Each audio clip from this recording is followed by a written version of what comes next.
అయోధ్యలో కొన్ని శతాబ్దాల తర్వాత అంటే కొన్ని వందల సంవత్సరాల తర్వాత ఇవాళ అంటే ఆలయం ఏర్పడింది. ఆలయం పైన భగవధ్వజం ఇవాళ ఎగరవేశారు. దాంతో ఓవరాల్‌గా చూసుకుంటే చరిత్రలో హైందవ రామరాజ్యానికి శంకుస్థాపన జరిగినట్టు. శంకుస్థాపన కాదు, ప్రారంభమైనట్టు. ఈ భగవద్గజం మీదన ఉన్నటువంటి స్పెషల్ ఏంటంటే దాని మీదనున్నది సూర్యుడు. రాముడు సూర్యవంశీ రాజు కావడం. ఓం అనేటటువంటి ఇదే ప్రణవనాదం దాని మీద ఉంది. కోవిదార వృక్షం, దేవకాంచనం రామరాజ్యానికి చిహ్నం. దశరథ మహారాజు మరణం తర్వాత భరతుడు అరణ్యవాసంలో ఉన్న రామలక్ష్మణ సీతలను కలవడానికి వెళ్ళినప్పుడు రథం మీద కోవిదార వృక్షం గల ధ్వజాన్ని చూసి లక్ష్మణుడు వచ్చేవాళ్ళు తమ వాళ్ళే అని గుర్తించాడు. కోవిదార వృక్షం ఔషధ గుణాలు గల ఆయుర్వేదంలో ప్రాముఖ్యత ఉన్నటువంటిది ఒక ఎత్తు అయితే, ఈ ఆలయంలో ఇప్పుడు ఏర్పాటు చేసినటువంటి అన్నీ కూడా చాలా కీలకమైనటువంటివి.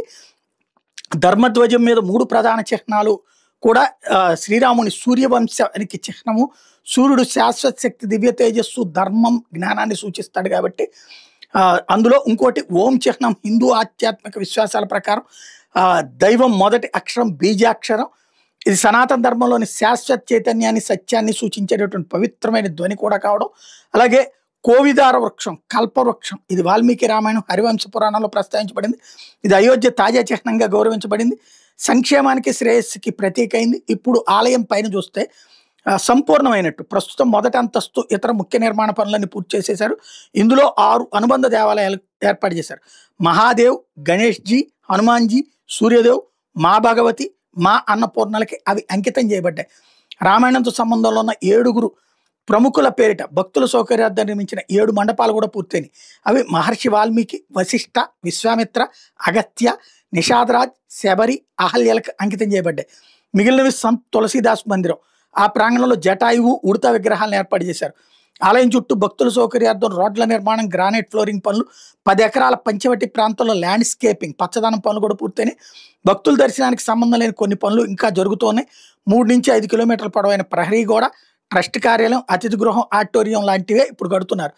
గుడి నిర్మాణం అంతా ఒక ఎత్తు అయితే, అయోధ్యని అంతర్జాతీయ పర్యాటక కేంద్రంగా మార్చడానికి తగిన మౌలిక వస్తువుల నిర్మాణం ఇంకొక వైపును ప్లాన్ చేస్తున్నారు. కేంద్ర రాష్ట్ర ప్రభుత్వాలు ప్రతిష్టాత్మక తీసుకుని చేస్తున్నాయి. అందులో అంతర్జాతీయ విమానాశ్రయం, మహర్షి వాల్మీకి పేరుతో అంతర్జాతీయ విమానాశ్రయం అని, అయోధ్య ధామ్ అని. అదే సందర్భంలో అయోధ్య ధామ్ జంక్షన్ రైల్వే స్టేషన్ కూడా పునరుద్ధరిస్తున్నారు. దాదాపుగా అయిపోయినాయి అవి. భక్తులు, పర్యాటకుల కోసం అయోధ్యలో అనేక వేల కోట్ల రూపాయల విలువైన సమగ్ర మౌలిక సదుపాయాల అభివృద్ధి కూడా చేస్తున్నారు. రాంపద్, ఇది సహదత్గంజ్ నుండి కొత్త ఘాట్ దాకా విస్తరించి పట్టణంలో కీలకమైన కనెక్టివిటీని అందిస్తున్నారు రోడ్లుగా. భక్తి మార్గ్, అయోధ్య ప్రధాన రహదారి నుండి హనుమాన్ గర్హి మీదుగా శ్రీరామ జన్మభూమి ఆలయం వరకు భక్తులు సులభంగా చేరుకోవడానికి ఈ మార్గాన్ని అభివృద్ధి చేశారు. ధర్మ మార్గ్, ఇది NH-27 నుండి నయా ఘాట్ వరకు కలుపుతుంది. అయోధ్య బైపాస్ ప్రాజెక్ట్ 67.57 కిలోమీటర్ల పొడవు ఉన్న ఈ గ్రీన్ఫీల్డ్ ప్రాజెక్ట్ లక్నో, బస్తీ, గోండా వంటి ముఖ్య జిల్లాలను కలుపుతూ అయోధ్య నగరంలో సరుకు రవాణా రద్దీని తగ్గిస్తోంది. అలాగే రవాణా పార్కింగ్, ప్రపంచ స్థాయి బస్ టెర్మినల్, భక్తులు, సందర్శకులు సులభ రాకపోకల కోసం సుమారు 400 కోట్ల వ్యయంతో కొత్త బస్ టెర్మినల్ నిర్మిస్తున్నారు. అలాగే బహుళ అంతస్తుల పార్కింగ్ పర్యాటకుల కోసమని ఏర్పాటు చేస్తున్నారు. మహర్షి అరుంధతి పార్కింగ్, కమర్షియల్ కాంప్లెక్స్లో సహా అనేక కొత్త పార్కింగ్ ప్రదేశాలు ప్రారంభిస్తున్నారు. అలాగే ఘాట్ల పునరుద్ధరణకు వచ్చేటప్పుడు గుప్తార్ ఘాట్, రాజ్ ఘాట్ మధ్య కొత్త కాంక్రీట్ ఘాట్ల నిర్మాణం జరుగుతుంది. పాత ఘాట్ల పునరభివృద్ధి పనులు కూడా జరుగుతున్నాయి. రామ్కీ పౌడి, సరయూ నది ఒడ్డునున్న రామ్కీ పౌడి ప్రాంతానికి కొత్త రూపిచ్చి దాన్ని పర్యాటక ఆకర్షణగా మార్చారు. క్రూయిజ్ కార్యకలాపాలు వచ్చాడు. సరయూ నదిలో క్రూయిజ్ కార్యకలాపాలకి అలాగే అనేక ప్రైవేట్ హోటళ్ళు కూడా కన్స్ట్రక్షన్ చేస్తూ ఉన్నారు. ఓవరాల్గా చెక్క పనులు చేసుకుంటూ వెళ్తున్నారు. ఎవరికి ఇబ్బంది రాని రీతిలో. ఇంకోటి, ఇప్పుడు ఇవాళతో భగవద్ధ్వజం వచ్చేటప్పటికి వాస్తవంగా ఆలయ శిఖరం ఎత్తే 161 అడుగులు. ఆ పైన ధ్వజస్తంభం పెట్టి ఆ పైన 30 అడుగుల ఎత్తు ఉంటుంది. దాని కారణంగానే జెండా మొత్తం 191 అడుగుల ఎత్తులో ఉంటుంది. ఈ జెండా సుమారు 22 అడుగుల పొడవు, 11 అడుగుల వెడల్పు ఉంటుంది.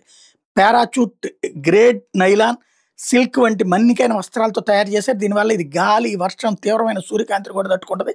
దీన్ని చేత్తో ఎంబ్రాయిడరీ చేయడం అన్నటువంటిది మరొక స్పెషల్ అనమాట. ఓవరాల్గా చూస్తే రామజన్మభూమి తీర్థక్షేత్ర ట్రస్ట్ చెప్తోంది ప్రాణప్రతిష్ఠ సమయానికి కేవలం గ్రౌండ్ ఫ్లోర్ గర్భగుడి మాత్రమే సిద్ధమైతే ఇప్పుడు మిగిలిన అన్ని దశల నిర్మాణాలు పూర్తయినట్టు ప్రకటించింది.